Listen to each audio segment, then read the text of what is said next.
ਸਤਿ ਸ਼੍ਰੀ ਅਕਾਲ, ਨਮਸਕਾਰ ਤੇ ਆਦਾਬ। ਮੈਂ ਹਾਂ ਹਰਜਿੰਦ ਮੰਗੜ ਤੇ ਤੁਸੀਂ ਦੇਖ ਰਹੇ ਹੋ ਵਿੰਡੋਜ਼ ਟੀਵੀ। ਸਵਾਗਤ ਹੈ ਜੀ ਸਾਰਿਆਂ ਦਾ। ਖਬਰਾਂ ਦੀ ਸ਼ੁਰੂਆਤ ਕਰਦੇ ਹਾਂ ਹੈਡਲਾਈਨਸ ਦੇ ਨਾਲ। ਗਿਆਨੀ ਇਕਬਾਲ ਸਿੰਘ ਨੇ ਛੇੜਿਆ ਨਵਾਂ ਵਿਵਾਦ। ਸਿੱਖਾਂ ਦੇ 10ਵੇਂ ਗੁਰੂ ਗੋਬਿੰਦ ਸਿੰਘ ਜੀ ਬਾਰੇ ਦਿੱਤਾ ਵਿਵਾਦਤ ਬਿਆਨ। ਥਾਣਾ ਜਮਾਲਪੁਰ ਦੇ ਏਐਸਆਈ ਜਸਵਿੰਦਰ ਸਿੰਘ ਨੂੰ 10,000 ਰੁਪਏ ਦੀ ਰਿਸ਼ਵਤ ਲੈਂਦਿਆਂ ਕੀਤਾ ਕਾਬੂ। ਲੁਧਿਆਣਾ ਤੋਂ ਪੰਜਾਬ ਵਿਜੀਲੈਂਸ ਬਿਊਰੋ ਨੇ ਮਾਰਿਆ ਛਾਪਾ, ਏਐਸਆਈ ਕੀਤਾ ਗ੍ਰਿਫਤਾਰ। 4 ਮਹੀਨੇ ਬਾਅਦ ਪੰਜਾਬ 'ਚ ਖੁੱਲੇ ਜਿਮ ਮਾਲਕਾਂ ਅਤੇ ਜਿਮ ਲਾਉਣ ਦੇ ਸ਼ੌਕੀਨਾਂ 'ਚ ਦੌੜੀ ਖੁਸ਼ੀ ਦੀ ਲਹਿਰ। ਜ਼ਹਿਰੀਲੀ ਸ਼ਰਾਬ ਨੂੰ ਲੈ ਕੇ ਲੁਧਿਆਣਾ ਤੋਂ ਕਾਰੋਬਾਰੀ ਨੂੰ ਗ੍ਰਿਫਤਾਰ ਕੀਤੇ ਜਾਣ ਤੇ ਸਿਮਰਨਜੀਤ ਸਿੰਘ ਬੈਂਸ ਉਤਰੇ ਕਾਰੋਬਾਰੀ ਦੇ ਹੱਕ 'ਚ। ਮੁੰਬਈ 'ਚ ਕੋਰੋਨਾ ਵਾਇਰਸ ਤੋਂ ਬਾਅਦ ਮੀਂਹ ਨੇ ਮਚਾਈ ਭਾਰੀ ਤਬਾਹੀ। 170 ਕਿਲੋਮੀਟਰ ਪ੍ਰਤੀ ਘੰਟੇ ਦੇ ਹਿਸਾਬ ਨਾਲ ਚੱਲ ਰਹੀਆਂ ਹਨ ਤੂਫਾਨੀ ਹਵਾਵਾਂ। ਜੀਓ ਆਰ ਪ੍ਰਾਈਮ ਖਬਰਾਂ ਦੀ ਕਰਦੇ ਹਾਂ ਤਫਸੀਲ ਤੇ ਖਬਰਾਂ ਤੇ ਚਰਚਾ ਕਰਨ ਲਈ ਸਾਡੇ ਨਾਲ ਜੁੜ ਚੁੱਕੇ ਨੇ ਪੰਜਾਬ ਤੋਂ ਗੁਰਕਵਾਲ ਬਰਾੜ ਜੀ। ਸਤਿ ਸ਼੍ਰੀ ਅਕਾਲ। ਸਤਿ ਸ਼੍ਰੀ ਅਕਾਲ ਹਰਜਿੰਦ ਤੇ ਸਤਿ ਸ਼੍ਰੀ ਅਕਾਲ ਉਹਨਾਂ ਦਰਸ਼ਕਾਂ ਨੂੰ ਜੋ ਲਗਾਤਾਰ ਪ੍ਰਾਈਮ ਖਬਰਾਂ ਨਾਲ ਜੁੜਦੇ ਆ ਰਹੇ ਨੇ। ਗਿਆਨੀ ਇਕਬਾਲ ਸਿੰਘ ਦੇ ਵਿਵਾਦਤ ਬਿਆਨ ਕਾਰਨ ਸਿੱਖ ਜਗਤ ਦੇ ਵਿੱਚ ਇੱਕ ਰੋਸ ਦੀ ਲਹਿਰ ਛਿੜੀ ਹੈ। ਉਹਨਾਂ ਗੁਰੂ ਗੋਬਿੰਦ ਸਿੰਘ ਜੀ ਬਾਰੇ ਵਿਵਾਦਤ बयान ਦਿੱਤਾ है। तख्त श्री हरिमंदिर पटना साहिब के जत्थेदार के तौर पर मोदी जी ने हमको स्वयं यहाँ आमंत्रित किया है और क्योंकि गुरु गोबिंद सिंह जी मर्यादा पुरुषोत्तम रामचंद्र जी के जो बड़े पुत्र लव थे उनके वंशज हैं गुरु गोबिंद सिंह जी और कुसु के वंशज हैं गुरु नानक देव जी बेदी थे और सोढ़ी जो है गुरु गोबिंद सिंह जी वो लव के वंशज हैं। तो हमारे तो पूर्वज ਸਾਡੇ ਕੌਮ ਦੇ ਕੁਝ ਗਦਾਰ ਲੀਡਰ ਜਿਨ੍ਹਾਂ ਵਿੱਚੋਂ ਮੈਂ ਉਹਨੂੰ ਨਾ ਤੇ ਜਥੇਦਾਰ ਕਹਿ ਕੇ ਸੰਬੋਧਨ ਕਰਾਂਗਾ, ਨਾ ਮੈਂ ਉਹਨੂੰ ਕੋਈ ਸਿੰਘ ਸਾਹਿਬ ਕਹਿ ਕੇ ਸੰਬੋਧਨ ਕਰਾਂਗਾ। ਇਕਬਾਲ ਸਿੰਘ ਜਿਹਨੇ ਐਡਾ ਵੱਡਾ ਖੰਡਾ ਲਾਇਆ ਹੁੰਦਾ ਇੱਥੇ, ਤੇ ਮੈਂ ਕਹਿੰਦਾ ਉਹ ਗਿਆਨੀ ਨਹੀਂ ਅਗਿਆਨੀ ਆ, ਜਿਹਨੇ ਉੱਥੇ ਜਾ ਕੇ ਗੁਰੂ ਨਾਨਕ ਦੇਵ ਸੱਚੇ ਪਾਤਸ਼ਾਹ ਤੇ ਗੁਰੂ ਗੋਬਿੰਦ ਸਿੰਘ ਜੀ ਨੂੰ ਲਵ ਕੁਸ਼ ਦੀ ਜਿਹੜੀ ਆ ਉਹ ਅੰਸ਼ ਦੇ ਵਿੱਚੋਂ ਕਿਹਾ ਗਿਆ ਵਾ। ਇਹਨੂੰ ਕੋਈ ਪੁੱਛਣ ਵਾਲਾ ਹੋਵੇ ਕਿ ਤੇਰੀ ਅਕਲ ਤੇ ਜਿਹੜਾ ਨਾ ਪਰਦਾ ਪੈ ਚੁੱਕਾ ਵਾ, ਤੂੰ ਬਗਾਨੇ ਬੰਦਿਆਂ ਦੇ ਕੁਰਸੀ ਦੇ ਉੱਤੇ ਬਹਿ ਕੇ ਤੂੰ ਆਪਣੇ ਅੱਜ ਤੂੰ ਯਾਦ ਕਰਵਾ ਦਿੱਤਾ। ਇਕਬਾਲ ਸਿੰਘ ਅੱਜ ਤੂੰ ਯਾਦ ਕਰਵਾ ਦਿੱਤਾ ਵਾ ਕਿ ਕਦੇ ਰਾਮ ਰਾਏ ਜੀ ਵੀ ਉਹ ਦਿੱਲੀ ਦੀ ਧਰਤੀ ਤੇ ਗਏ ਸੀ ਤੇ ਉਹਨਾਂ ਨੇ ਗੁਰਬਾਣੀ ਦੇ ਜਿਹੜੀਆਂ ਤੁਕਾਂ ਦੇ ਨਾਲ ਛੇੜਛਾੜ ਕੀਤੀ ਸੀ ਤੇ ਗੁਰੂ ਸਾਹਿਬ ਨੇ ਉਹਨਾਂ ਨੂੰ ਕਿਹਾ ਸੀ ਕਿ ਜਿੱਧਰ ਤੇਰਾ ਮੂੰਹ ਆਣਾ ਉਧਰ ਚਲੇ ਜਾ, ਆਪਣੇ ਜਿਗਰ ਦੇ ਟੋਟੇ ਨੂੰ ਨਹੀਂ ਤੱਕ ਨਹੀਂ ਬਖਸ਼ਿਆ। ਤੇ ਤੁਸੀਂ ਲੋਕ ਉਹ 4 ਛਿੱਲੜਾਂ ਦੇ ਕਰਕੇ ਵਿਕ ਜਾਂਦੇ ਹੋ। ਤੁਹਾਨੂੰ ਲੱਗਦਾ ਕਿਤੇ ਪ੍ਰਮਾਤਮਾ ਤੁਹਾਨੂੰ ਮਾਫ ਕਰ ਦੇਗਾ? ਮੈਂ ਬੇਨਤੀ ਕਰਦਾ ਵਾਂ ਜਥੇਦਾਰ ਸਾਹਿਬ ਅਕਾਲ ਤਖਤ ਨੂੰ ਕਿ ਜਥੇਦਾਰ ਸਾਹਿਬ ਇਹਨਾਂ ਨੂੰ ਅਕਾਲ ਤਖਤ ਸਾਹਿਬ ਬੁਲਾ ਕੇ ਪੰਥ ਦੇ ਵਿੱਚੋਂ ਛੇਕਿਆ ਜਾਵੇ ਤੇ ਜਿੱਥੇ ਵੀ ਕਿਤੇ ਇਹਨਾਂ ਨੂੰ ਕਿਤੇ ਕਿਸੇ ਵੀ ਧਰਮ ਦੇ ਵਿੱਚ ਕਿਤੇ ਬੁਲਾਇਆ ਨਾ ਜਾਏ। ਜੇ ਕਿਤੇ ਸਾਡੇ ਹੁੰਦੇ ਆਇਆ ਤੂੰ ਅੰਮ੍ਰਿਤਸਰ ਦੇ ਧਰਤੀ ਤੇ ਮਿੱਤਰਾ ਆਇਆ, ਆਪਾਂ ਤੇਰੇ ਪੂਰੀ ਸੁਸਾਇਟੀ ਸੰਤ ਸਿਪਾਹੀ ਤੇ ਹੋਰ ਸਿੱਖ ਜਥੇਬੰਦੀਆਂ ਨਾਲ ਲੈ ਕੇ ਤੇਰਾ ਵਿਰੋਧ ਕਰਾਂਗੇ। ਤੇਰਾ ਵਾਹਿਗੁਰੂ ਜੀ ਕਾ ਖਾਲਸਾ, ਵਾਹਿਗੁਰੂ ਜੀ ਕੀ ਫਤਿਹ। ਬਰਾੜ ਜੀ, ਇਸ ਬਿਆਨ ਦੇ ਵਿੱਚ ਇਕਬਾਲ ਸਿੰਘ ਵੱਲੋਂ ਕਿਹਾ ਜਾ ਰਿਹਾ ਹੈ ਕਿ ਗੁਰੂ ਗੋਬਿੰਦ ਸਿੰਘ ਜੀ ਰਾਮ ਜੀ ਦੇ ਵੰਸ਼ ਚੋਂ ਸਨ। ਉਹਨਾਂ ਕਿਹਾ ਕਿ ਰਾਮ ਜੀ ਦੇ ਵੱਡੇ ਪੁੱਤਰ ਦੇ ਵੰਸ਼ ਚੋਂ ਸਨ ਗੁਰੂ ਗੋਬਿੰਦ ਸਿੰਘ ਜੀ। ਜੀ ਹਰਜਿੰਦ, ਬਿਲਕੁਲ ਜਿਸ ਤਰੀਕੇ ਨਾਲ ਇਹ ਬਿਆਨ ਜਦੋਂ ਕੱਲ ਵਾਇਰਲ ਹੋਇਆ ਤਾਂ ਉਸ ਸਮੇਂ ਤੋਂ ਲੈ ਕੇ ਸਿੱਖ ਜਗਤ ਦੇ ਵਿੱਚ ਜਿਹੜੇ ਹੈਗੀ ਆ ਰੋਸ ਦੀ ਲਹਿਰ ਪਾਈ ਜਾ ਰਹੀ ਆ। ਉਹਨਾਂ ਵੱਲੋਂ ਇਸ ਬਿਆਨ ਦੀ ਜਿਹੜੀ ਆ ਪੂਰਨ ਤੌਰ ਤੇ ਨਿਖੇਧੀ ਕੀਤੀ ਜਾ ਰਹੀ ਹੈ। ਇਕਬਾਲ ਸਿੰਘ ਜੋ ਕਿ ਬਹੁਤ ਉੱਚੇ ਅਹੁਦੇ ਦੇ ਉੱਪਰ ਸਨ ਸਿੱਖਾਂ ਦੇ ਵਿੱਚ, ਜੇ ਆਪਾਂ ਗੱਲ ਕਰੀਏ ਤਾਂ ਤਖਤ ਸ੍ਰੀ ਪਟਨਾ ਸਾਹਿਬ ਜੀ ਦੇ ਜਥੇਦਾਰ ਸਨ, ਤਾਂ ਉਹਨਾਂ ਵੱਲੋਂ ਇਸ ਤਰ੍ਹਾਂ ਦਾ ਬਿਆਨ ਦਿੱਤਾ ਜਾਣਾ ਇਹ ਇੱਕ ਬਹੁਤ ਮੰਦਭਾਗੀ ਗੱਲ ਹੈ। ਤੇ ਨਾਲ ਹੀ ਨਾਲ ਉਹਨਾਂ ਵੱਲੋਂ ਉੱਥੇ ਕਿਹਾ ਜਾ ਰਿਹਾ ਕਿ ਸਾਨੂੰ ਸ਼੍ਰੀ ਨਰਿੰਦਰ ਮੋਦੀ ਵੱਲੋਂ ਜਿਹੜਾ ਹੈਗਾ ਨਿਯੁਕਤਾ ਦਿੱਤਾ ਗਿਆ ਸੀ ਤੇ ਉਸ ਕਾਰਨ ਅਸੀਂ ਪਹੁੰਚੇ। ਤੇ ਨਾਲ ਹੀ ਉਹਨਾਂ ਨੇ ਕਿਹਾ ਕਿ ਜੋ ਗੁਰੂ ਗੋਬਿੰਦ ਸਿੰਘ ਸਨ ਉਹ ਰਾਮਚੰਦਰ ਦੇ ਵੱਡੇ ਪੁੱਤਰ ਦੇ ਵੰਸ਼ ਦੇ ਵਿੱਚੋਂ ਸਨ। ਤਾਂ ਇਹ ਕਿਤੇ ਨਾ ਕਿਤੇ ਜਿਹੜੀ ਵਿਵਾਦਤ ਗੱਲ ਉਹਨਾਂ ਵੱਲੋਂ ਕਹੀ ਗਈ ਸਿੱਖ ਜਗਤ ਦੇ ਵਿੱਚ ਇਸ ਨੂੰ ਲੈ ਕੇ ਚਰਚਾਵਾਂ ਛਿੜੀਆਂ ਹੋਈਆਂ ਨੇ।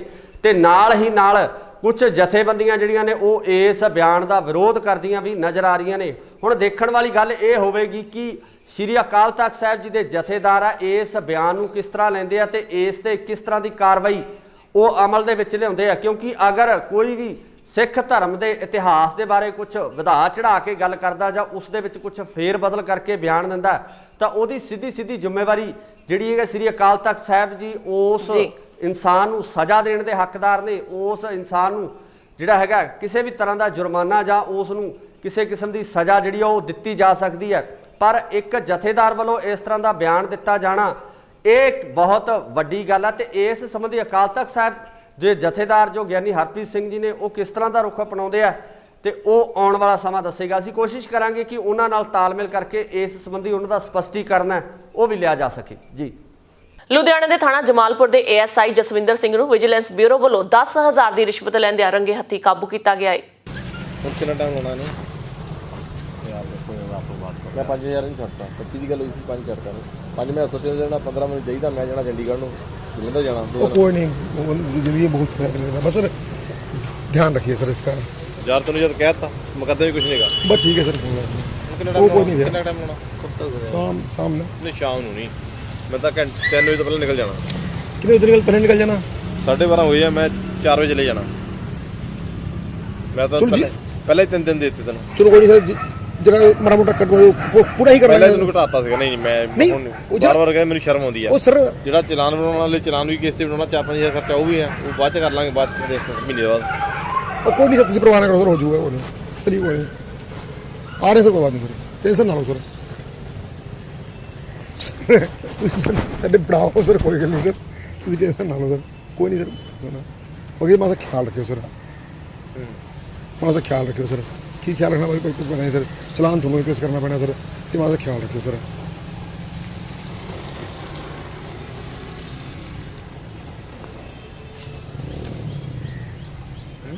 कर लो बात आप दोनों सामने बैठे। मैं तेरे नाल ही मैं वो नहीं कोई गल नहीं, बाकी तू देख ले। वो नहीं कोई बात नहीं यार, बस आगे से ध्यान रखिएगा सर। अजय जी, एक मैं बात आपकी रोकता हूँ। मान लो कि जो आपका उस इन्वॉल्वमेंट आपकी उसमें नहीं थी, जो मतलब हमला हुआ था उनके ऊपर, 3 साल के ऊपर जो हमला हुआ था, उसमें आपका कोई मामला नहीं था, आपका नाम नहीं था, तो फिर आप लोगों ने मतलब पुलिस वालों को, जो जसविंदर है ऐसे ही, उनको इतनी रिश्वत किस लिए दी?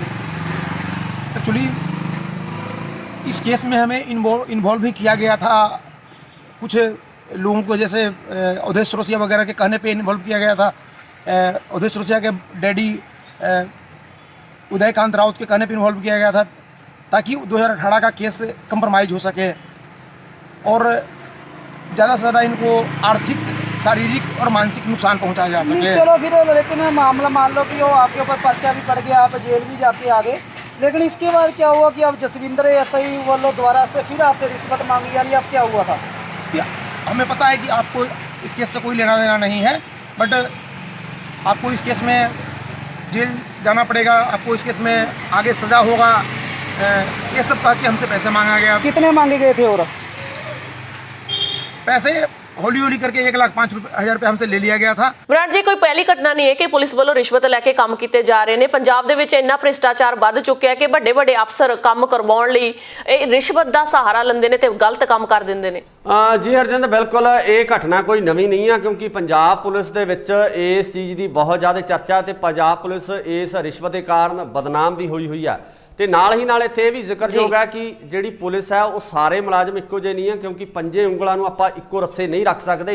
ਸੋ ਇਸ ਦੇ ਨਾਲ ਕੁਝ ਚੰਗੇ ਮੁਲਾਜ਼ਮ ਵੀ ਜਿਹੜੇ ਪੰਜਾਬ ਪੁਲਿਸ ਦੇ ਵਿੱਚ ਮੌਜੂਦ ਨੇ, ਪਰ ਜਿਸ ਤਰੀਕੇ ਨਾਲ ਇਹਨਾਂ ਨੂੰ ਮੋਟੀਆਂ ਤਨਖਾਹਾਂ ਮਿਲਦੀਆਂ, ਸਰਕਾਰ ਵੱਲੋਂ ਪਰਮਾਨੈਂਟ ਨੌਕਰੀ ਦਿੱਤੀ ਗਈ ਆ, ਉਸ ਹਿਸਾਬ ਨਾਲ ਇਹਨਾਂ ਨੂੰ ਆਪਣੀ ਨੀਅਤ ਦੇ ਉੱਪਰ ਜਿਹੜਾ ਕਾਬੂ ਜ਼ਰੂਰ ਰੱਖਣਾ ਚਾਹੀਦਾ ਤੇ ਉਹਨਾਂ ਲੋਕਾਂ ਬਾਰੇ ਵੀ ਸੋਚਣਾ ਚਾਹੀਦਾ ਕਿ ਜਿਹੜੇ ਪੜ੍ਹੇ ਲਿਖੇ ਬੇਰੁਜ਼ਗਾਰ ਫਿਰ ਰਹੇ ਨੇ, ਬਹੁਤ ਸਾਰੀਆਂ ਡਿਗਰੀਆਂ ਕਰਕੇ, ਵੱਡੀਆਂ ਵੱਡੀਆਂ ਪੜ੍ਹਾਈਆਂ ਕਰਕੇ ਉਹਨਾਂ ਨੂੰ ਹਾਲੇ ਤੱਕ ਰੁਜ਼ਗਾਰ ਨਹੀਂ ਮਿਲਿਆ ਤੇ ਛੋਟੀਆਂ ਨੌਕਰੀਆਂ ਕਰਕੇ ਜਾਂ ਪ੍ਰਾਈਵੇਟ ਨੌਕਰੀਆਂ ਕਰਕੇ ਆਪਣੀ ਜ਼ਿੰਦਗੀ ਦਾ ਬਸਰ ਕਰ ਰਹੇ ਨੇ। ਜਦੋਂ ਕਿ ਇਹ ਪੱਕੀਆਂ ਨੌਕਰੀਆਂ ਤੇ ਲੱਗੇ ਹੋਏ ਨੇ, ਫਿਰ ਵੀ ਜੇ ਆਪਾਂ ਇੱਥੇ ਗੱਲ ਕਰੀਏ ਤਾਂ ਇਹਨਾਂ ਦਾ ਪੂਰਾ ਨਹੀਂ ਪੈਂਦਾ ਤੇ ਕਿਤੇ ਨਾ ਕਿਤੇ ਇਹਨਾਂ ਨੂੰ ਇਸ ਗੱਲ ਦਾ ਅਹਿਸਾਸ ਜ਼ਰੂਰ ਹੋਣਾ ਚਾਹੀਦਾ ਕਿ ਪ੍ਰਮਾਤਮਾ ਨੇ ਇਹਨਾਂ ਨੂੰ ਚੰਗੇ ਥਾਂ ਰੱਖਿਆ ਤੇ ਇਹਨਾਂ ਨੂੰ ਸਰਕਾਰੀ ਨੌਕਰੀ ਬਖਸ਼ੀ ਹੈ। ਸੋ ਇੱਥੇ ਤਾਂ ਗੱਲ ਸਿਰਫ ਨੀਤ ਤੇ ਪ੍ਰਤੀਤ ਦੀ ਆ ਜਾਂਦੀ ਕਿ ਇਹਨਾਂ ਨੂੰ ਆਪਣੀ ਨੀਤ ਦੇ ਵਿੱਚ ਸਬਰ ਸੰਤੋਖ ਲਿਆਉਣਾ ਪਵੇਗਾ, ਫਿਰ ਹੀ ਇਹ ਆਪਣੇ ਕੰਮ ਨੂੰ ਠੀਕ ਤਰੀਕੇ ਨਾਲ ਚਲਾ ਸਕਦੇ ਆ। ਜੀ, ਪੰਜਾਬ ਦੇ ਵਿੱਚ ਪਹਿਲਾ ਕਰਫਿਊ, ਫਿਰ ਲੋਕਡਾਊਨ ਤੋਂ ਬਾਅਦ ਹੁਣ 4 ਮਹੀਨਿਆਂ ਬਾਅਦ ਜਿਮ ਖੁੱਲੇ ਨੇ। ਜਿਮ ਖੁੱਲਣ ਦੇ ਨਾਲ ਹੀ ਜਿਮ ਮਾਲਕਾਂ ਤੇ ਇਹ ਜਿਮ ਲਾਉਣ ਦੇ ਚਾਹਵਾਨਾਂ ਲਈ ਖੁਸ਼ੀ ਦੀ ਲਹਿਰ ਹੈ। ਬਸ ਜੀ, ਅੱਜ 5 ਮਹੀਨੇ ਬਾਅਦ ਜਿਮ ਆਏ ਹੈਗੇ, ਬਹੁਤ ਵਧੀਆ ਲੱਗ ਰਿਹਾ ਹੈਗਾ ਵੀ ਜਿਹੜਾ ਘਰੇ ਰਹਿ ਕੇ ਵੇਟ ਵੱਧ ਚੁੱਕਿਆ ਸੀਗਾ ਵੀ ਉਹ ਹੁਣ ਇੱਥੇ ਵੇਟ ਕੰਟਰੋਲ ਹੋ ਜਾਊਗਾ ਵਧੀਆ। ਤੇ ਬਾਕੀ ਇੱਥੇ ਬਾਈ ਉਹਨਾਂ ਨੇ ਪ੍ਰੀਕਾਸ਼ਨ ਸਾਰੀਆਂ ਸਾਨੂੰ ਦੱਸੀਆਂ ਨੇਗੀਆਂ, ਜਿਵੇਂ ਸੈਨੀਟਾਈਜ਼ਰ ਆਉਣ ਸਾਰ ਪਹਿਲਾਂ ਸੈਨੀਟਾਈਜ਼ਰ ਯੂਜ਼ ਕਰ ਰਹੇ ਹੈਗੇ ਤੇ ਟੈਂਪਰੇਚਰ ਚੈੱਕ ਕਰਕੇ ਐਂਟਰੀ ਹੋ ਰਹੀ ਹੈਗੀ। ਉਸ ਤੋਂ ਬਾਅਦ ਸਾਰਿਆਂ ਨੂੰ ਟਾਵਲ ਲਿਆਉਣ ਲਈ ਕਿਹਾ ਗਿਆ, ਆਪਣੀਆਂ ਵਾਟਰ ਬੋਟਲਸ ਨੇਗੀਆਂ, ਆਪਣੇ ਅਲੱਗ ਸੈਨੀਟਾਈਜ਼ਰ ਨੇਗੇ। ਤੇ ਜਦੋਂ ਵੀ ਆਪਾਂ ਐਕਸਰਸਾਈਜ਼ ਕਰਦੇ ਆਂਗੇ ਸਾਰਾ ਵਾਈਪ ਕਰਨਾ ਹੈਗਾ ਐਕਸਰਸਾਈਜ਼ ਤੋਂ ਬਾਅਦ, ਉਹ ਆਪ ਵੀ ਕਰਨਾ। ਔਰ ਇਹਨਾਂ ਨੇ ਵੈਸੇ ਵੀ ਬਾਈ ਉਹਨਾਂ ਨੇ ਵੀ 2 ਬੰਦੇ ਲਾਏ ਹੋਏ ਨੇਗੇ ਵੀ ਜਿਹੜੇ ਹਰੇਕ ਐਕਸਰਸਾਈਜ਼ ਤੋਂ ਬਾਅਦ, ਹਰੇਕ ਬੈਚ ਤੋਂ ਬਾਅਦ ਇਹਨੂੰ ਸੈਨੀਟਾਈਜ਼ ਕਰਕੇ ਜਿਮ ਨੂੰ ਤੇ ਐਕਸਰਸਾਈਜ਼ ਤੋਂ ਬਾਅਦ ਸਾਰਾ ਵਾਈਪ ਕਰ ਦਿੰਦੇ ਨੇ। ਵਧੀਆ ਲੱਗ ਰਿਹਾ ਜੀ। ਵਿਰਾਟ ਜੀ, ਕਰੀਬ 4 ਮਹੀਨਿਆਂ ਬਾਅਦ ਜਿਮ ਖੁੱਲੇ ਨੇ ਤੇ ਉਸ ਤੋਂ ਬਾਅਦ ਜਿਹੜੇ ਜਿਮ ਲਾਉਣ ਦੇ ਸ਼ੌਕੀਨ ਨੇ ਤੇ ਜਿਮ ਮਾਲਕ ਨੇ, ਕਾਫੀ ਲੰਮੇ ਅਰਸੇ ਬਾਅਦ ਜਿਮਾਂ ਖੁੱਲੀਆਂ ਨੇ ਤੇ ਜਿਹੜੇ ਲੋਕ ਨੇ ਕਾਫੀ ਐਕਸਾਈਟਡ ਨੇ।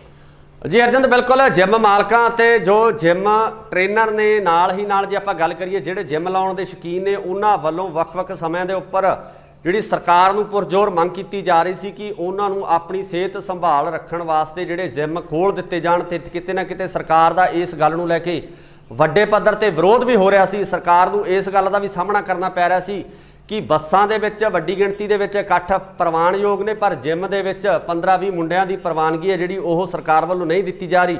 ਸੋ ਕਿਤੇ ਨਾ ਕਿਤੇ ਇਸ ਫੈਸਲੇ ਨਾਲ ਜਿੱਥੇ ਜਿਮ ਮਾਲਕਾਂ ਦੇ ਵਿੱਚ ਖੁਸ਼ੀ ਦੀ ਲਹਿਰ ਦਰੌੜੀ ਹੈ, ਉੱਥੇ ਜਿਮ ਟ੍ਰੇਨਰ ਹੈ ਜਿਹੜੇ ਉਹਨਾਂ ਦਾ ਰੁਜ਼ਗਾਰ ਦੁਬਾਰੇ ਸਟਾਰਟ ਹੋਇਆ, ਤੇ ਨਾਲ ਹੀ ਨਾਲ ਸਿਹਤ ਬਣਾਉਣ ਦੇ ਸ਼ੌਕੀਨ ਨੇ ਉਹ ਵੀ ਜਿਹੜੇ ਹੈਗੇ ਆ ਇਸ ਫੈਸਲੇ ਤੋਂ ਖੁਸ਼ ਨਜ਼ਰ ਆ ਰਹੇ ਨੇ।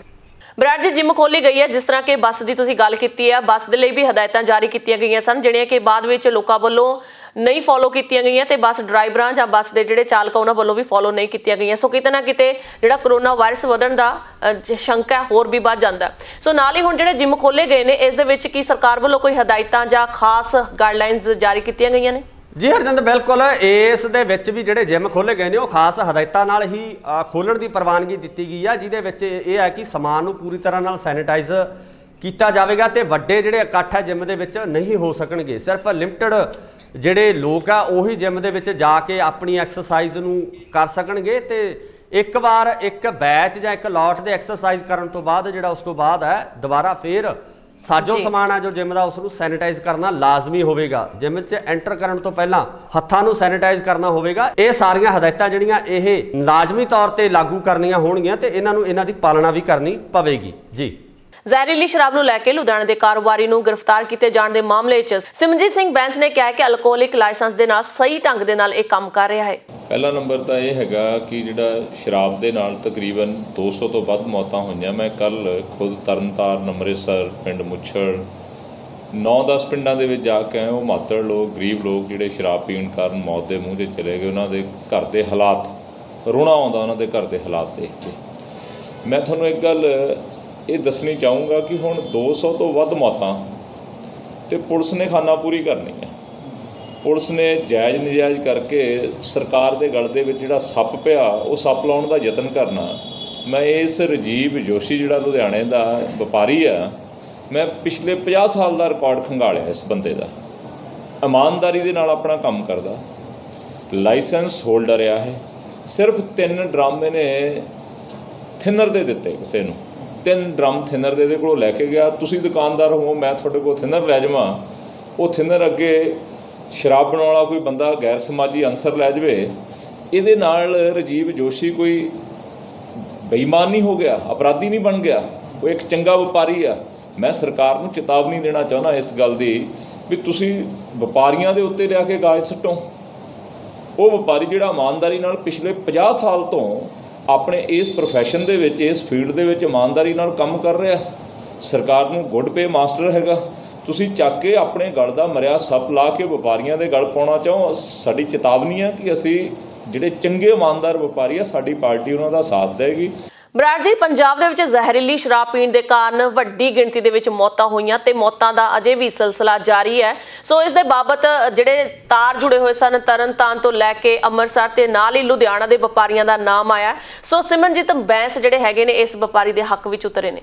ਹਰਜਿੰਦਰ, ਕਿਤੇ ਨਾ ਕਿਤੇ ਜਿਹੜੀ ਇਹ ਸ਼ੰਕਾ ਜ਼ਰੂਰ ਜ਼ਾਹਰ ਕੀਤੀ ਜਾ ਰਹੀ ਹੈ ਕਿ ਜਿਹੜੇ ਵਪਾਰੀ ਇੰਨੇ ਵੱਡੇ ਪੱਧਰ ਤੇ ਕਾਰੋਬਾਰ ਕਰਦੇ ਸੀ ਤੇ ਇਹਨਾਂ ਦੇ ਕਿਤੇ ਨਾ ਕਿਤੇ ਹੋ ਸਕਦਾ ਕਿ ਰਾਜਨੀਤਿਕ ਤਾਰ ਆ ਜਿਹੜੇ ਇਹਨਾਂ ਦੇ ਜੁੜੇ ਹੋਣ। ਤੇ ਨਾਲ ਹੀ ਨਾਲ ਲੁਧਿਆਣਾ ਤੋਂ ਇੱਕ ਮੰਤਰੀ ਦਾ ਨਾਮ ਵੀ ਜਿਹੜਾ ਇਸ ਸੰਬੰਧ ਦੇ ਵਿੱਚ ਉਜਾਗਰ ਹੋ ਰਿਹਾ ਕਿ ਉਸ ਮੰਤਰੀ ਨਾਲ ਇਸ ਵਪਾਰੀ ਦੇ ਸੰਬੰਧ ਸਨ। ਹੁਣ ਸਿਮਰਨਜੀਤ ਸਿੰਘ ਬੈਂਸ ਵੱਲੋਂ ਸਿੱਧੇ ਤੌਰ ਤੇ ਮੀਡੀਆ ਦੇ ਵਿੱਚ ਆ ਕੇ ਇਸ ਤਰ੍ਹਾਂ ਗੱਲ ਕਰਨੀ ਜਾਂ ਇਹ ਕਹਿਣਾ ਕਿ ਇਹ ਵਪਾਰੀ ਹੈ ਜਿਹੜਾ ਹੈਗਾ ਸਹੀ ਤਰੀਕੇ ਨਾਲ ਕੰਮ ਕਰ ਰਿਹਾ ਸੀ, ਜਦੋਂ ਕਿ ਇਹ ਪੁਲਿਸ ਦੀ ਜਾਂਚ ਦਾ ਵਿਸ਼ਾ ਹੈ। ਜਿੰਨਾ ਚਿਰ ਪੁਲਿਸ ਵੱਲੋਂ ਜਾਂਚ ਨਹੀਂ ਕਰ ਲਈ ਜਾਂਦੀ ਤੇ ਇਸ ਤਰ੍ਹਾਂ ਦਾ ਬਿਆਨ ਦੇਣਾ ਕਿਤੇ ਨਾ ਕਿਤੇ ਇਸ ਨੂੰ ਮੰਦਭਾਗਾ ਹੀ ਸਮਝਿਆ ਜਾ ਸਕਦਾ ਹੈ, ਕਿਉਂਕਿ ਕਿਸੇ ਐਸੇ ਵਿਅਕਤੀ ਦੇ ਹੱਕ ਦੇ ਵਿੱਚ ਖੜਨਾ ਜੋ ਕਿ ਇੱਕ ਵੱਡੀ ਘਟਨਾ ਦੇ ਵਿੱਚ ਸ਼ਾਮਲ ਹੈ, ਜਿਸ ਦਾ ਨਾਮ ਉਸ ਵੱਡੀ ਘਟਨਾ ਨਾਲ ਜੁੜਿਆ ਹੋਇਆ, ਉਹ ਕਿਤੇ ਨਾ ਕਿਤੇ ਸਵਾਲਾਂ ਦੇ ਘੇਰੇ ਦੇ ਵਿੱਚ ਜ਼ਰੂਰ ਆ ਸਕਦਾ। ਸੋ ਇਸ ਸੰਬੰਧੀ ਹੋ ਸਕਦਾ ਕਿ ਆਉਣ ਵਾਲੇ ਦਿਨਾਂ ਦੇ ਵਿੱਚ ਸਿਮਰਨਜੀਤ ਸਿੰਘ ਬੈਂਸ ਨੂੰ ਵਿਰੋਧੀਆਂ ਵੱਲੋਂ ਸਵਾਲ ਵੀ ਖੜੇ ਕਰ ਦਿੱਤੇ ਜਾਣ। ਸੋ ਇਹ ਜਾਂਚ ਦਾ ਵਿਸ਼ਾ, ਜਿੰਨਾ ਚਿਰ ਜਾਂਚ ਨਹੀਂ ਹੁੰਦੀ, ਜਿੰਨਾ ਚਿਰ ਪੁਲਿਸ ਵੱਲੋਂ ਪੜਤਾਲ ਨਹੀਂ ਕਰਨੀ ਜਾਂਦੀ, ਉਸ ਸਮੇਂ ਤੱਕ ਕਿਸੇ ਨੂੰ ਨਿਰਦੋਸ਼ ਕਹਿ ਦੇਣਾ ਇਹ ਜਾਇਜ਼ ਨਹੀਂ ਲੱਗਦਾ। ਬਰਾੜ ਜੀ, ਮੁੰਬਈ ਦੇ ਵਿੱਚ ਪਹਿਲਾਂ ਮਹਾਮਾਰੀ ਚੱਲੀ ਕਰੋਨਾ ਵਾਇਰਸ ਦੀ ਤੇ ਉੱਥੇ ਬਹੁਤ ਸਾਰੇ ਕੇਸ ਆਏ ਤੇ ਮੌਤਾਂ ਦੀ ਜਿਹੜੀ ਗਿਣਤੀ ਹੈ ਲਗਾਤਾਰ ਵਧਦੀ ਜਾ ਰਹੀ ਹੈ। ਹੁਣ ਮੀਂਹ ਨੇ ਤਬਾਹੀ ਮਚਾਈ ਹੈ। ਦੱਸਿਆ ਜਾ ਰਿਹਾ ਹੈ ਕਿ ਤੂਫਾਨ ਨੇ ਜੋ 170 ਕਿਲੋਮੀਟਰ ਪ੍ਰਤੀ ਘੰਟਾ ਦੇ ਹਿਸਾਬ ਦੇ ਨਾਲ ਚੱਲ ਰਿਹਾ ਉਸਨੇ ਵੀ ਤਬਾਹੀ ਮਚਾਈ ਹੈ ਮੁੰਬਈ ਦੇ ਵਿੱਚ। ਜੀ ਹਰਜਿੰਦਰ, ਬਿਲਕੁਲ। ਜੇ ਮੁੰਬਈ ਦੀ ਗੱਲ ਕਰੀਏ ਤਾਂ ਇਹਨਾਂ ਦਿਨੀ ਜਿਹੜਾ ਹੈਗਾ ਕਰੋਨਾ ਵਾਇਰਸ ਦੀ ਮਹਾਮਾਰੀ ਤੋਂ ਬਾਅਦ ਹੁਣ ਦੂਜੀ ਆਫਤ ਮੁੰਬਈ ਦੇ ਵਿੱਚ ਜਿਹੜੀ ਉਹ ਬੇਕਾਬੂ ਹੋਈ ਆ ਉਹ ਹੈ ਬਾਰਿਸ਼। ਤੇ ਬਾਰਿਸ਼ ਕਾਰਨ ਜਿਹੜਾ ਮੁੰਬਈ ਦਾ ਪੂਰਾ ਜਨ ਜੀਵਨ ਹੈ ਜਿਹੜਾ ਉਹ ਤਹਿਸ ਨਹਿਸ ਹੋ ਗਿਆ। ਜਿਸ ਤਰ੍ਹਾਂ ਆਪਾਂ ਗੱਲ ਕਰਦੇ ਹਾਂ ਕਿ ਇਹ ਮੈਟਰੋ ਸਿਟੀ ਹੋਣ ਕਾਰਨ ਜਿਹੜੀ ਇੱਥੋਂ ਦੀ ਰਫ਼ਤਾਰ ਆ ਬਹੁਤ ਤੇਜ਼ ਆ। ਰਾਤ ਸਮੇਂ ਵੀ ਜਿਹੜੀ ਜ਼ਿੰਦਗੀ ਹੈ ਇੱਥੇ ਨਹੀਂ ਰੁਕਦੀ, ਪਰ ਇੱਕ ਵਾਰ ਕਰੋਨਾ ਵਾਇਰਸ ਨੇ ਮੁੰਬਈ ਨੂੰ ਥੰਮ ਦਿੱਤਾ ਸੀ ਤੇ ਹੁਣ ਦੂਜੀ ਜਿਹੜੀ ਭਿਆਨਕ ਬਾਰਿਸ਼ ਇੱਥੇ ਹੋ ਰਹੀ ਹੈ ਤੇ ਉਸ ਨੇ ਵੀ ਮੁੰਬਈ ਨੂੰ ਜਿਹੜਾ ਹੈਗਾ ਤਹਿਸ ਨਹਿਸ ਕਰ ਦਿੱਤਾ ਹੈ। ਵੱਡੀ ਮਾਤਰਾ ਦੇ ਵਿੱਚ ਕਾਰਾਂ ਜਿਹੜੀਆਂ ਪਾਣੀ ਦੇ ਵਿੱਚ ਡੁੱਬੀਆਂ ਦਿਖਾਈ ਦੇ ਰਹੀਆਂ ਨੇ ਤੇ ਨਾਲ ਹੀ ਨਾਲ ਜਿਸ ਤਰੀਕੇ ਨਾਲ ਤੂਫਾਨ ਇੱਥੇ ਚੱਲ ਰਹੇ ਨੇ, ਤੇਜ਼ ਹਵਾਵਾਂ ਇੱਥੇ ਚੱਲ ਰਹੀਆਂ ਨੇ ਤੇ ਵੱਡੇ ਵੱਡੇ ਦਰਖਤ ਹੈ ਉਹ ਵੀ ਉਖੜ ਕੇ ਸੜਕਾਂ ਦੇ ਉੱਪਰ ਡਿੱਗੇ ਨਜ਼ਰ ਆ ਰਹੇ ਨੇ। ਇਸ ਪੂਰੇ ਮਾਮਲੇ ਦੇ ਵਿੱਚ ਜੇ ਆਪਾਂ ਗੱਲ ਕਰੀਏ ਤਾਂ ਮੁੱਖ ਮੰਤਰੀ ਵੱਲੋਂ ਵੀ ਇੱਕ ਬੇਨਤੀ ਜਿਹੜੀ ਹੈਗੀ ਆ ਉਹ ਮੁੰਬਈ ਦੇ ਲੋਕਾਂ ਨੂੰ ਕੀਤੀ ਗਈ ਆ ਕਿ ਉਹ ਆਪਣੇ ਘਰਾਂ ਦੇ ਵਿੱਚ ਹੀ ਰਹਿ ਕੇ ਕੰਮਕਾਜ ਕਰਨ। ਕਿਸੇ ਨੂੰ ਵੀ ਬਾਹਰ ਨਿਕਲਣ ਦੀ ਇਜਾਜ਼ਤ ਨਹੀਂ ਦਿੱਤੀ ਜਾ ਰਹੀ ਹੈ। ਤੇ ਜਿਵੇਂ ਕਿ ਪਾਣੀ ਲਗਾਤਾਰ ਵੱਧਦਾ ਜਾ ਰਿਹਾ, ਬਾਰਿਸ਼ ਲਗਾਤਾਰ ਹੋ ਰਹੀ ਹੈ ਤੇ ਲੋਕਾਂ ਦੇ ਵਿੱਚ ਖਾਣ ਪੀਣ ਅਤੇ ਹੋਰ ਜ਼ਰੂਰੀ ਵਸਤੂਆਂ ਨੂੰ ਲੈ ਕੇ ਵੀ ਜਿਹੜੀ ਹੋੜ ਹੈ ਉਹ ਵੱਧ ਗਈ ਹੈ। ਸੋ ਦੇਖਣ ਵਾਲੀ ਗੱਲ ਹੋਵੇਗੀ ਆਉਣ ਵਾਲੇ ਦਿਨਾਂ ਦੇ ਵਿੱਚ ਅਗਰ ਬਾਰਿਸ਼ ਦੇ ਵਿੱਚ ਕੁਝ ਠੱਲ ਪੈਂਦੀ ਹੈ ਤਾਂ ਇਸ ਨਗਰੀ ਨੂੰ ਜਿਹੜਾ ਹੈਗਾ ਉਹ ਦੁਬਾਰਾ ਲੀਹ ਤੇ ਲਿਆਂਦਾ ਜਾ ਸਕਦਾ। ਪਰ ਜਿਸ ਤਰੀਕੇ ਨਾਲ ਬਾਰਿਸ਼ ਤੇ ਤੇਜ਼ ਹਵਾਵਾਂ ਨੇ, ਉਹਨਾਂ ਹਵਾਵਾਂ ਨੇ ਮੁੰਬਈ ਨੂੰ ਇੱਕ ਵਾਰ ਥੰਮ ਕੇ ਰੱਖ ਦਿੱਤਾ ਹੈ। ਜੀ, ਪ੍ਰਾਈਮ ਖਬਰਾਂ ਦੇ ਵਿੱਚ ਜੁੜਨ ਲਈ ਬਹੁਤ-ਬਹੁਤ ਧੰਨਵਾਦ ਬਰਾੜ ਜੀ। ਇਜਾਜ਼ਤ ਚਾਹਾਂਗੇ। ਧੰਨਵਾਦ ਜੀ। ਤੇ ਅੰਤ ਵਿੱਚ ਦਰਸ਼ਕਾਂ ਨੂੰ ਦੱਸ ਦਈਏ ਕਿ ਕਰੋਨਾ ਵਾਇਰਸ ਦੇ ਕੇਸਾਂ ਦੀ ਗਿਣਤੀ ਪੂਰੇ ਸੰਸਾਰ ਭਰ ਦੇ ਵਿੱਚ ਅੱਜ ਦੀ ਤਰੀਕ ਦੇ ਵਿੱਚ ਕਿੰਨੇ ਨੋਟ ਕੀਤੇ ਗਏ ਨੇ? 1,99,75,280 ਤੇ ਮੌਤਾਂ ਦੀ ਗਿਣਤੀ 7,11,220। ਜੇਕਰ ਗੱਲ ਕੀਤੀ ਜਾਵੇ ਰਿਕਵਰੀ ਕੇਸਾਂ ਦੀ ਤਾਂ ਰਿਕਵਰੀ ਕੇਸ ਦਿਖਾਏ ਜਾ ਰਹੇ ਨੇ ਜੀ 1,21,63,754। ਜੇਕਰ ਗੱਲ ਕੀਤੀ ਜਾਵੇ ਕੰਟਰੀ ਵਾਈਜ਼ ਤਾਂ USA ਨੰਬਰ 1। USA ਦੇ ਵਿੱਚ ਹੁਣ ਤੱਕ ਕੇਸਾਂ ਦੀ ਗਿਣਤੀ ਆ ਚੁੱਕੀ ਹੈ 49,73,568 ਤੇ ਮੌਤਾਂ ਦੀ ਗਿਣਤੀ 1,61,601। ਦੂਜੇ ਨੰਬਰ ਤੇ ਬ੍ਰਾਜ਼ੀਲ ਦੇ ਵਿੱਚ ਕੇਸਾਂ ਦੀ ਗਿਣਤੀ 28,62,771 ਤੇ ਮੌਤਾਂ ਦੀ ਗਿਣਤੀ 97,418। ਤੀਜੇ ਨੰਬਰ ਤੇ ਇੰਡੀਆ ਦੇ ਵਿੱਚ 19,63,239 ਤੇ ਮੌਤਾਂ ਦੀ ਗਿਣਤੀ 40,739। ਚੌਥੇ ਨੰਬਰ ਤੇ ਰਸ਼ੀਆ ਦੇ ਵਿੱਚ ਕੇਸਾਂ ਦੀ ਗਿਣਤੀ 8,66,627 ਤੇ ਮੌਤਾਂ ਦੀ ਗਿਣਤੀ 14,490 ਹੋ ਚੁੱਕੀ ਹੈ। ਪੰਜਵੇਂ ਨੰਬਰ ਤੇ ਸਾਊਥ ਅਫਰੀਕਾ ਦੇ ਵਿੱਚ ਕੇਸਾਂ ਦੀ ਗਿਣਤੀ 5,29,877 ਤੇ ਮੌਤਾਂ ਦੀ ਗਿਣਤੀ 9,298 ਹੋ ਚੁੱਕੀ। ਇਹ ਸਨ ਸੰਸਾਰ ਭਰ ਦੇ ਵਿੱਚ 5 ਟੌਪ ਦੇਸ਼ ਜਿਨ੍ਹਾਂ ਦੇ ਵਿੱਚ ਕਰੋਨਾ ਵਾਇਰਸ ਦੇ ਕੇਸਾਂ ਦੀ ਗਿਣਤੀ ਤੇ ਮੌਤਾਂ ਦੀ ਗਿਣਤੀ ਲਗਾਤਾਰ ਵੱਧਦੀ ਜਾ ਰਹੀ ਹੈ। ਸੋ ਆਪਣੇ ਘਰਾਂ ਤੋਂ ਬਾਹਰ ਘੱਟ ਨਿਕਲੋ, ਇਤਿਹਾਤ ਰੱਖੋ, ਸਰਕਾਰ ਵੱਲੋਂ ਦਿੱਤੀਆਂ ਗਾਈਡਲਾਈਨਸ ਦੀ ਪਾਲਣਾ ਕਰੋ। ਇਸੇ ਵਿੱਚ ਮਨੁੱਖਤਾ ਦੀ ਭਲਾਈ ਹੈ। ਇਜਾਜ਼ਤ ਦਿਓ। ਧੰਨਵਾਦ।